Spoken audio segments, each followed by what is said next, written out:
Forest Program 3 atau Program Kehutanan 3 Sulawesi merupakan kerjasama hibah antara pemerintah federal Jerman atau BMZ dengan pemerintah Indonesia yang implementasinya di bawah Kementerian Lingkungan Hidup dan Kehutanan atau KLHK. Dengan dukungan pendanaan dari Kredinsta Verwijderaafbouw en Ontwikkelingsbank atau KfW, melalui DIPA Direktorat Perencanaan Kawasan Konservasi atau RKK sebagai Program Executing Agencies atau PEA. Wilayah kerja proyek ini adalah Lansekap Taman Nasional Lorelindu atau TNLL, Daerah Aliran Sungai atau Das Palu, dan Hulu Das Lariang yang meliputi 48 desa target yang secara administrasi tersebar di Kabupaten Sigi dan Kabupaten Poso. Program ini berfokus pada konservasi keanekaragaman hayati di Taman Nasional Lorelindu atau TNLL, rehabilitasi Das Palu dan Hulu Lariang, serta pemberdayaan masyarakat. Saat ini, jumlah fasilitator desa dan koordinator fasilitator mencapai 27 orang, dan total perempuan adalah 6 orang. Adapun peran dan tugas Fasdes FP3 Sulawesi yaitu 1. Menyusun rencana kerja bulanan untuk mendukung kegiatan yang akan dilaksanakan oleh PIU dan mitra menyusun laporan, kegiatan, bulanan, dan akhir. 2. Melaksanakan sosialisasi kegiatan-kegiatan Forest Program 3 Sulawesi sebagai dukungan terhadap kegiatan yang dilaksanakan PIU dan mitra PIU. 3. Melaksanakan koordinasi aktif dengan para pihak terkait, Pemda, LSM, dan masyarakat. 4. Melaksanakan penggalian dan pengumpulan data serta informasi lapangan sesuai kebutuhan Forest Program 3 Sulawesi. 5. Mendampingi PIU dan kelompok-kelompok masyarakat serta mitra PIU dalam pelaksanaan kegiatan di lapangan. 6. Melaksanakan kegiatan di bawah koordinasi dan supervisi dari koordinator Fasdes.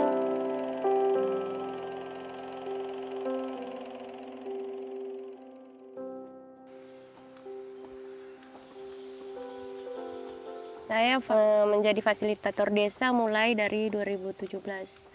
Adapun tugas-tugas kami di desa yaitu untuk membantu kelompok-kelompok untuk penanaman, memberikan arahan-arahan, juga mensosialisasikan kegiatan-kegiatan yang ada di sini.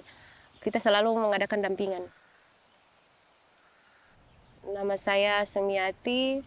Saya bertugas di klaster 6 yang terdiri dari 5 desa dampingan, mulai dari Rogo, Baluase, Bulu Bete, Walatana, dengan Bangga sebagai fasilitator desa.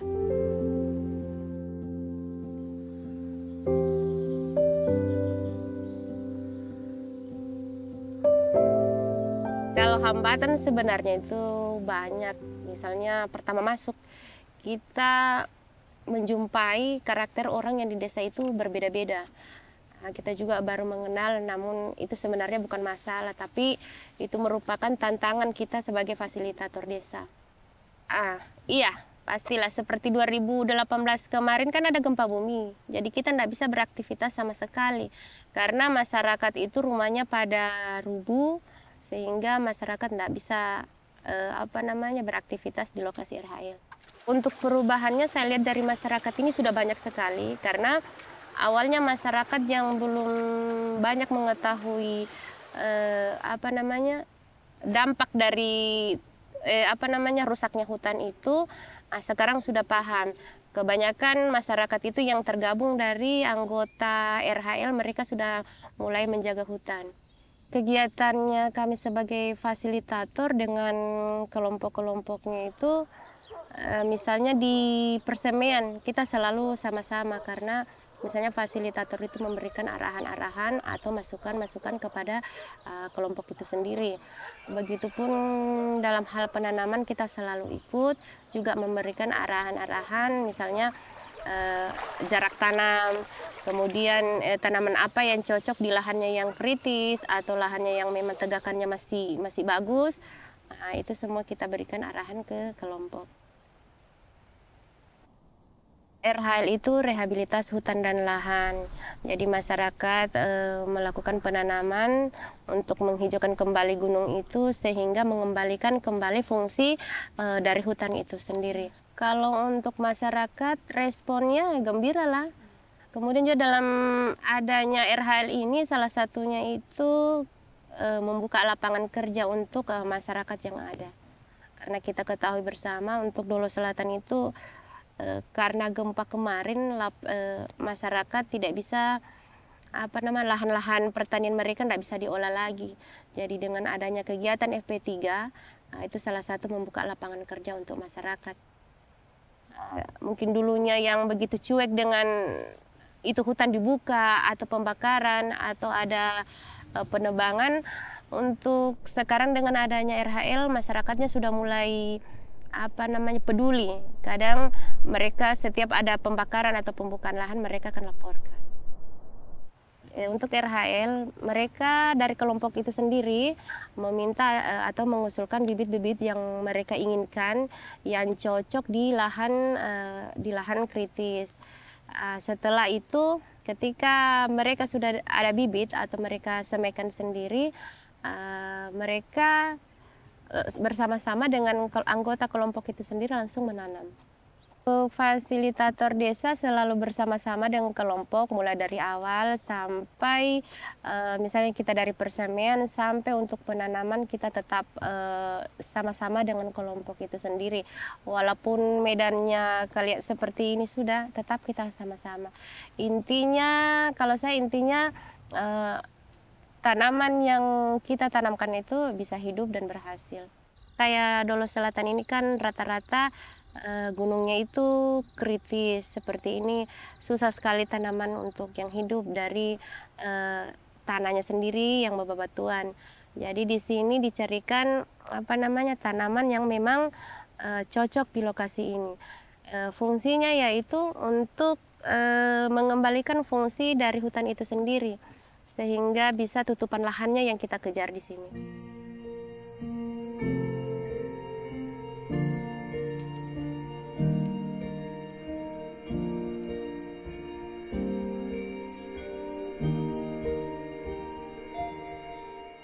Harapan kedepannya itu semoga kegiatan FP3 yang ada di Dolo Selatan ini sukses, itu saja.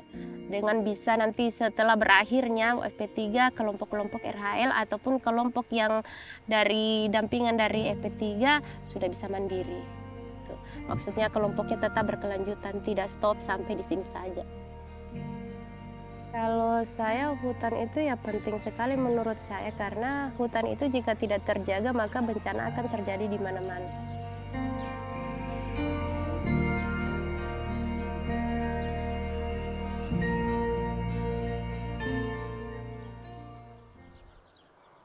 Sebagai fasilitator itu sejak Agustus 2017. Jadi Fasdes pertama, angkatan pertama untuk di FP3.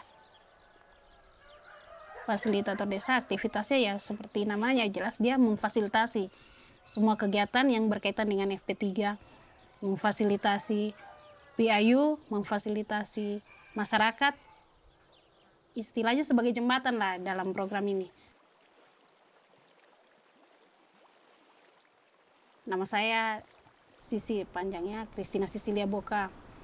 Nah, jabatannya di sini di FP3 itu sebagai fasilitator desa atau Fasdes.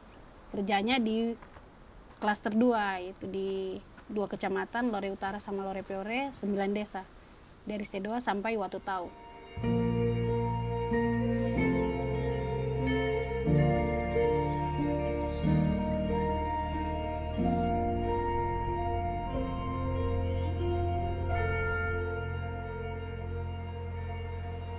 Kemarin kelompok kan lagi buat pupuk. Jadi kita fasilitasi mereka membuat pupuk kompos, walaupun sebenarnya kelompok sudah lebih tahu, mereka petani yang lebih punya ilmu dibanding kami, tapi karena tugas kita saling berbagi ilmu, jadi mengikut, melihat prosesnya, kalau memang ada yang perlu kita koreksi sama-sama, kita koreksi sama-sama. Terus juga mengecek tanamannya, karena polanya agroforestry, kita harus selalu berdiskusi dengan kelompok, mau ditanamnya seperti apa, pola tanamnya seperti apa. Terus juga setiap tahun kita harus sama-sama juga mengecek tanamannya. Artinya kita membiasakan kelompok ini bukan sekedar proyek menanam selesai, tapi bagaimana kelompok itu atau masyarakat itu mencoba mengadopsi pohon, mengadopsi tanaman, bukan untuk keuntungan mereka pribadi tapi keuntungan bersama. Bagaimana tanamannya nanti dari mereka bibitkan, mereka tanam, mereka rawat sampai dia menghasilkan, sampai dia besar.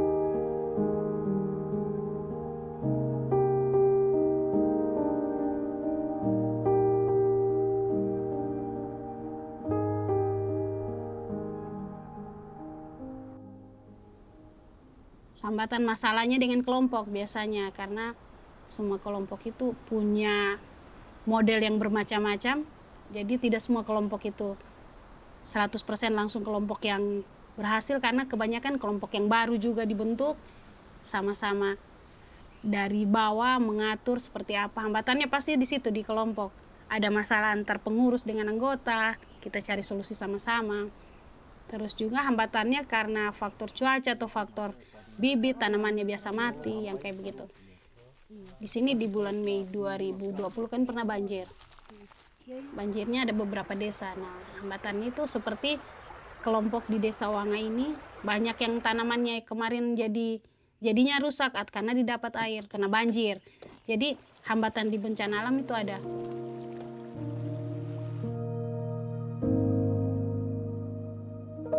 Tetap ada perubahan. Walaupun perubahan ini kan belum perubahan yang signifikan sekali. Tetapi dengan FP3 dari 2017 di sini, mereka kelompok ada yang sudah menanam dari 2018, ada yang menanam 2019, ada yang menanam 2020, dan 2021 juga. Jadi sedikit ada perubahan. Lahan yang banyak terbuka oleh masyarakat, oleh kelompok, seperti kelompok LPKD misalnya.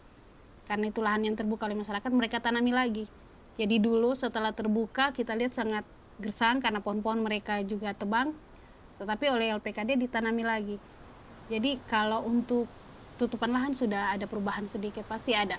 Sekarang kan sudah lebih terisi dengan tanaman dan dengan pola-pola yang kita coba bangun bersama dengan masyarakat. Artinya tidak juga kita dengan frontal langsung tidak boleh tebang pohon ini. Sedangkan masyarakat juga mungkin butuh lahan karena saking bertambahnya penduduk.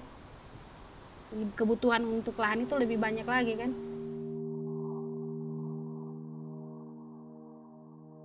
Pentingnya hutan yang pertama pasti menyimpan oksigen. Nah itu pasti. Kayak kami gini di daerah sini kan memang bergantung banyak terhadap hutan. Kalau tidak ada hutan, yang pertama pasti bencana. Karena kita berada di daerah pegunungan, terus juga di hutan itu kan banyak satwa yang mungkin saat kami kecil, kami lihat dan semakin ke sini sudah tidak ada. Mungkin dengan hutan dikembalikan lebih baik lagi, kita bisa lihat lagi oleh anak cucu kita ya pentingnya hutan. Selain itu juga kan menyimpan air. Beberapa desa di sini memang bergantung ke hutan karena airnya, stok airnya atau mata airnya itu dari hutan. Kalau hutannya hancur, hutannya habis, kita tidak bisa makan apa, tidak bisa minum apa. Jelas semua berharap ke air. Air yang bersih itu dapatnya dari hutan.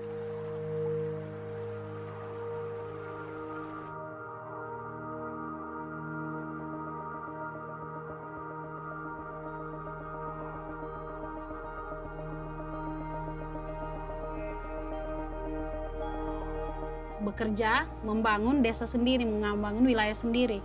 Artinya bukan hanya bekerja sekedar mencari uang, tapi bekerja dengan bisa meninggalkan sesuatu yang untuk kampung kita atau untuk wilayah kita ke depan. Misalnya sama-sama membangun paradigma atau pola pikir masyarakat setempat terkait dengan hutan, terkait dengan lingkungan, ya itu yang menariknya jadi fasilitator.